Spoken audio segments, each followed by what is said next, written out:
El despliegue de unidades especiales tenía como finalidad alcanzar un objetivo estratégico, pero terminó desencadenando un feroz tiroteo en una carretera rural, evidenciando una vez más que en Sinaloa el dominio del territorio no se entrega sin una buena dosis de plomo. Para quienes aún tenían dudas sobre el nivel de organización de estos grupos, la respuesta fue prácticamente instantánea, como si contaran con un mecanismo de alarma listo para activarse en cuanto alguien se atreviera a desafiar sus límites. Mientras las autoridades intentan mantenerse firmes y los cárteles defienden con uñas y dientes su control, la población, como de costumbre, es la que acaba atrapada en medio del conflicto. ¿Por qué? ¿Qué mejor forma de pasar el día que resguardado en casa, esperando que una bala perdida no termine convirtiéndote en daño colateral? Hoy en Narco Canal analizaremos este episodio que, entre el sarcasmo y la crudeza de la realidad, deja muchas interrogantes en el aire.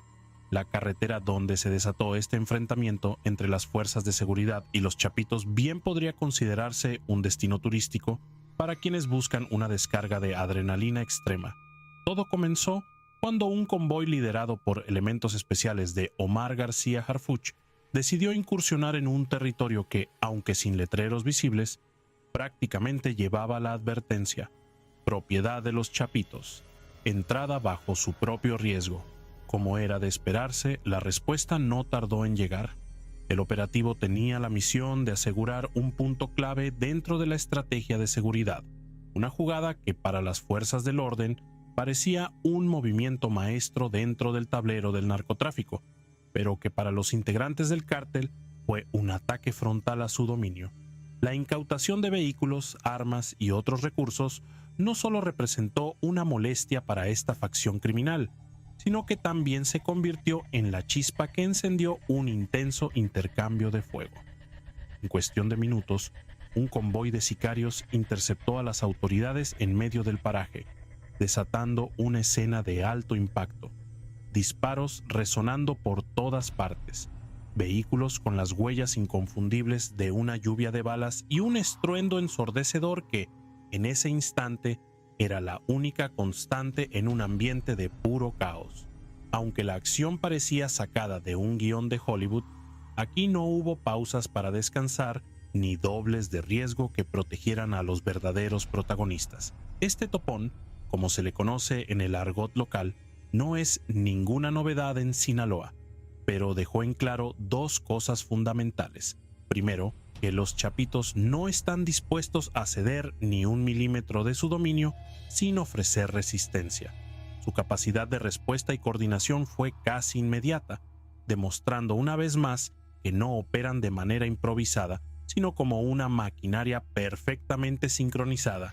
Y segundo, que los operativos encabezados por García Harfuch no son simplemente un desfile de unidades blindadas, sino que están hiriendo puntos neurálgicos dentro del mapa del narcotráfico. A pesar del violento episodio, las fuerzas de seguridad lograron retirarse tras cumplir su misión. Claro, no sin sufrir consecuencias. Vehículos perforados como si fueran queso suizo y una tensión palpable que seguramente sigue acompañando a los elementos en cada incursión en estas zonas. Bajas significativas, según el discurso oficial, ninguna. Aunque las imágenes de los vehículos destrozados cuentan otra historia. Lo cierto es que el mensaje quedó más que claro para ambos bandos. Esto no es un juego y nadie está dispuesto a retroceder. Por su parte, Archibaldo Guzmán, conocido por ser un estratega astuto, seguramente tomó nota de lo sucedido. Para él, este episodio no es solo un enfrentamiento más, sino una advertencia de que la disputa por el control del territorio no se libra únicamente en el campo de batalla, sino también en movimientos calculados y tácticas encubiertas. Cada operativo de las autoridades es un desafío directo a su liderazgo que no se fundamenta en el valor, sino en la habilidad de manipular y moverse entre las sombras. Y si hay algo que caracteriza a los chapitos, es que no suelen dejar pasar este tipo de afrentas sin respuesta. Más allá de este choque específico, lo ocurrido también nos ofrece una visión más amplia sobre la dinámica de poder en Sinaloa. Mientras el gobierno intenta recuperar el control de una región donde, por décadas, los cárteles han sido la verdadera autoridad, enfrentarse a un grupo con semejante capacidad de respuesta es como tratar de apagar un incendio con gasolina. Cada paso que se da parece generar una reacción aún más violenta, y mientras estas dos fuerzas chocan, ¿dónde queda la población? Como siempre, atrapada en medio del fuego cruzado.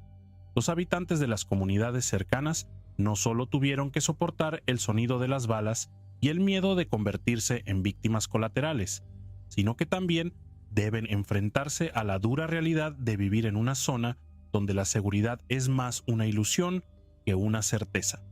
Porque al final del día, cuando los vehículos blindados se retiran, los cárteles siguen ahí, dejando claro quién manda realmente.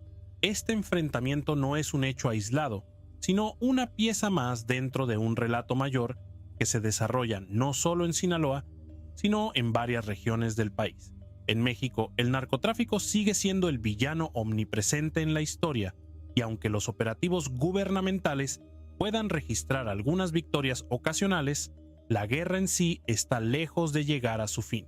El eco del fuego cruzado en Sinaloa no solo deja casquillos esparcidos en el pavimento, sino también una estela de miedo y desesperanza entre la población. En este conflicto, mientras las fuerzas de seguridad y los chapitos se disputan el control del territorio, los habitantes locales se enfrentan a una situación que parece una broma de mal gusto sin un final claro. Imagínate ser un campesino en una comunidad cercana al lugar del enfrentamiento. Sales por la mañana a revisar tus cultivos y, en lugar del canto de los pájaros, lo que escuchas es una ráfaga de disparos. Y lo peor es que, aunque logres sobrevivir el día, la noche no te garantiza tranquilidad. En estas regiones, el fuego cruzado no es una metáfora, sino una amenaza constante. Pero no nos equivoquemos, el problema no es solo la violencia en sí, sino la incertidumbre que deja tras de sí.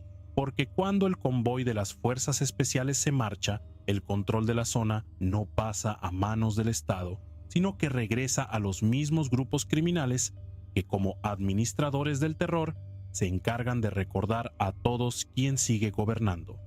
Los enfrentamientos pueden terminar, pero el miedo permanece, mientras la población intenta seguir con su vida cotidiana, consciente de que la violencia es una sombra que nunca se disipa por completo. Porque, aunque los titulares anuncien operativos exitosos y decomisos millonarios, la realidad en las calles cuenta una historia distinta. Para quienes habitan estas zonas de conflicto, el narcotráfico no es solo una organización criminal, sino una estructura paralela de poder que impone sus propias reglas, castigos y métodos de control. El gobierno insiste en que su estrategia avanza, pero los hechos demuestran que cada victoria es efímera. Cada decomiso, cada captura de un líder importante, es respondido con un reacomodo de fuerzas que solo desplaza el problema en lugar de erradicarlo. Es un ciclo interminable en el que la violencia se recicla, adaptándose a los nuevos desafíos, mientras la población sigue siendo el daño colateral. Los enfrentamientos en Sinaloa y Chihuahua no son incidentes aislados, son parte de una guerra silenciosa que se libra en distintos puntos del país, donde el Estado y el crimen organizado disputan no solo el territorio, sino el control sobre la narrativa del poder. En algunos casos, el mensaje del narco es más claro y contundente que el de las propias autoridades. Aquí seguimos y no nos vamos. El operativo en la carretera rural, que parecía una ofensiva sorpresiva, terminó revelando la capacidad de respuesta inmediata de los cárteles. No es casualidad que grupos armados aparezcan en cuestión de minutos, listos para defender su territorio con una logística envidiable. Mientras tanto, las fuerzas de seguridad deben lidiar con limitaciones de recursos, burocracia y protocolos que muchas veces les impiden reaccionar con la misma rapidez. A pesar de los esfuerzos por desmantelar las estructuras criminales, la influencia de los cárteles sigue presente en todos los niveles de la sociedad. No solo controlan el tráfico de drogas, sino que han infiltrado sectores clave, desde policías locales hasta funcionarios que por miedo o corrupción terminan siendo piezas dentro de su maquinaria. Es una guerra en la que los límites entre buenos y malos se difuminan, y donde la lealtad muchas veces depende de quién ofrece más seguridad, dinero o simplemente la posibilidad de seguir con vida. El caso de Sinaloa es particularmente simbólico porque representa el epicentro del narcotráfico en México. Aquí nacieron los líderes más icónicos de esta guerra, y aquí se han escrito algunos de los capítulos más cruentos. Cada operativo, cada detención, es visto con escepticismo por la población, que sabe que al final del día, cuando las cámaras se apaguen y los convoyes militares se retiren, el verdadero poder seguirá ahí. Las cifras oficiales pueden intentar maquillar la realidad, pero no pueden ocultar el miedo que sienten los habitantes de estas zonas. Un miedo que no se disipa con discursos ni con promesas de un futuro más seguro, porque la seguridad no es algo que se decreta, sino que se construye con hechos. Y hasta ahora los hechos demuestran que la violencia sigue siendo la regla, no la excepción. Mientras las autoridades tratan de vender la idea de que están recuperando el control, en las calles la sensación es distinta. La pregunta sigue siendo la misma: ¿qué pasará cuando se retiren? ¿Quién quedará al mando? Porque al final, la gente no necesita promesas, sino certezas. Y la única certeza que tienen en este momento es que la guerra está lejos de terminar. Y así, entre operativos que parecen golpes certeros, pero terminan siendo solo heridas superficiales, la vida en estos territorios sigue su curso. La violencia no se detiene, solo se transforma. Y la población, esa que nunca pidió estar en medio de esta guerra, sigue esperando el día en que la paz deje de ser un lujo inalcanzable y se convierta en una realidad.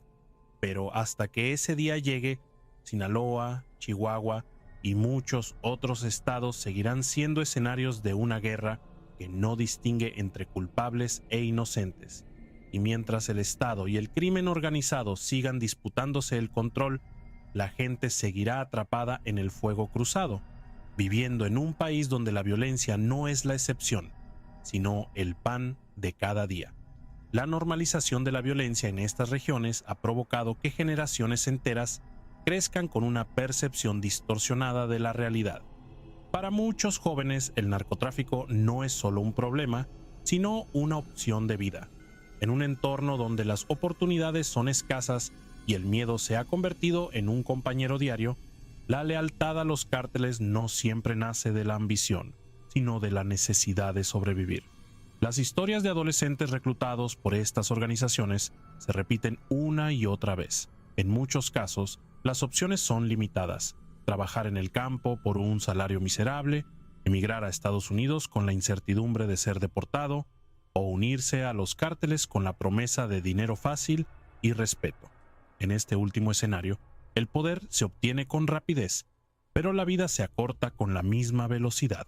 El gobierno ha intentado implementar estrategias de prevención, pero la realidad es que los programas sociales son insuficientes cuando el crimen organizado ofrece más seguridad económica que el propio Estado. Para los jóvenes que crecen en estos ambientes, el mensaje es claro: el narco puede darles lo que el sistema les ha negado. La falta de oportunidades no es el único factor que perpetúa esta situación. La corrupción dentro de las instituciones de seguridad y justicia permite que los cárteles operen con relativa impunidad. No es raro escuchar historias de oficiales que avisan a los criminales sobre operativos inminentes, o de jueces que bajo presión o soborno liberan a delincuentes apenas días después de haber sido capturados. En este contexto, la población ha aprendido a moverse con cautela. No hacen preguntas innecesarias, evitan ciertos lugares después de determinada hora y saben que en muchos casos la única opción es guardar silencio, porque hablar demasiado puede costarles la vida. Las desapariciones forzadas son otra cara de esta violencia sistemática. Decenas de personas desaparecen cada mes en estas regiones, muchas veces sin dejar rastro. Las autoridades suelen minimizar el problema, argumentando que muchas de estas víctimas estaban involucradas con el crimen organizado, pero las familias de los desaparecidos cuentan una historia diferente. En muchas ocasiones, sus seres queridos eran inocentes, atrapados en el fuego cruzado o castigados por estar en el lugar equivocado en el momento equivocado. Las madres buscadoras han tomado el papel que el Estado ha dejado vacío. Con palas y varillas recorren el desierto y las montañas en busca de fosas clandestinas, esperando encontrar los restos de sus hijos para al menos darles un entierro digno. Su lucha es un recordatorio doloroso de la impunidad que impera en el país y de la falta de respuestas de un gobierno que, en muchos casos, prefiere ignorarlas. A pesar de todo, la vida sigue su curso en estos territorios. Los mercados abren, los niños van a la escuela y las familias intentan mantener una rutina que les haga sentir que aún tienen el control sobre algo. Pero la realidad es innegable. Viven en un estado de guerra no declarado, donde la línea entre la normalidad y la tragedia es cada vez más delgada. La pregunta que muchos se hacen es si alguna vez esta situación cambiará. Las estrategias del gobierno han variado con el tiempo, desde la guerra frontal contra el narco hasta la política de abrazos, no balazos, pero ninguna ha logrado un cambio significativo. Los cárteles han demostrado ser más adaptables que el propio Estado, mutando y reorganizándose con cada golpe recibido. Y mientras el país debate sobre cuál es la mejor estrategia para enfrentar el problema, las comunidades siguen viviendo bajo el yugo del miedo. Porque al final del día, la guerra contra el narcotráfico no solo se mide en operativos y decomisos, sino en las vidas que se pierden en el proceso. Hasta que no haya una solución integral que ataque el problema desde la raíz, con educación, oportunidades económicas, instituciones fortalecidas y una verdadera voluntad política,